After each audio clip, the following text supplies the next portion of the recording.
किस काम में जिंदगी गुजर रही है। एक बात याद रखिए, हम में से कोई यहाँ 15 साल, कोई 20 साल, कोई 30, कोई 50, कोई 60 साल का भाई बैठा है, लेकिन गौर कीजिए, कभी हमने गौर किया, मालूम करने की कोशिश की मुझे दुनिया में भेजा क्यों गया है।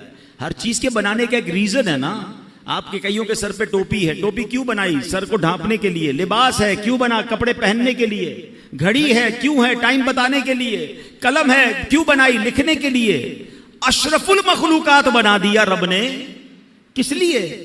पता ही नहीं है कि मेरी तख्लीक का, मुझे बनाने का मकसद क्या है।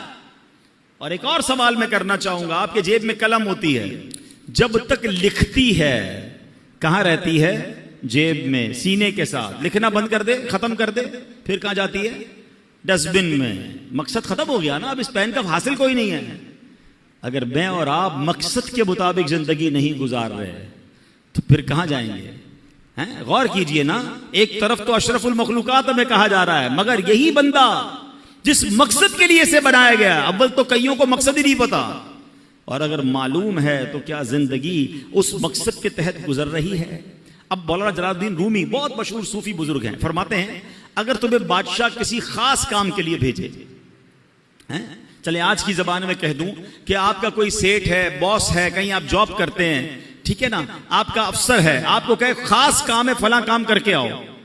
आप वो काम करने निकले और रास्ते में बहुत सारे दूसरे काम करने लग जाएं, और पर्टिकुलरली जिस काम के लिए भेजा वो काम ही ना करें, तो बताइए वो बादशाह जो है या वो जो बॉस है, वो आपका अफसर है, वो खुश होगा या नाराज होगा कि भेजा किस काम के लिए था? आपके सर वो उसको छोड़े बाकी बहुत सारे करके आया हूं। भाई उसके लिए तो भेजा ही नहीं था, जो काम करने भेजा था उधर गए ही नहीं, वो किया ही नहीं।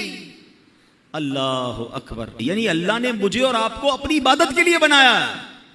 अब इबादत छोड़कर सारी दुनिया के काम कर रहे हैं। कईयों की नमाजें कज़ा हो रही हैं, कोई जनाब गुनाहों में पड़ा हुआ है, कोई अल्लाह की नाफरमानी में पड़ा हुआ है, रब की नाराजी वाले कामों में पड़ा हुआ है। क्या लौटना नहीं है?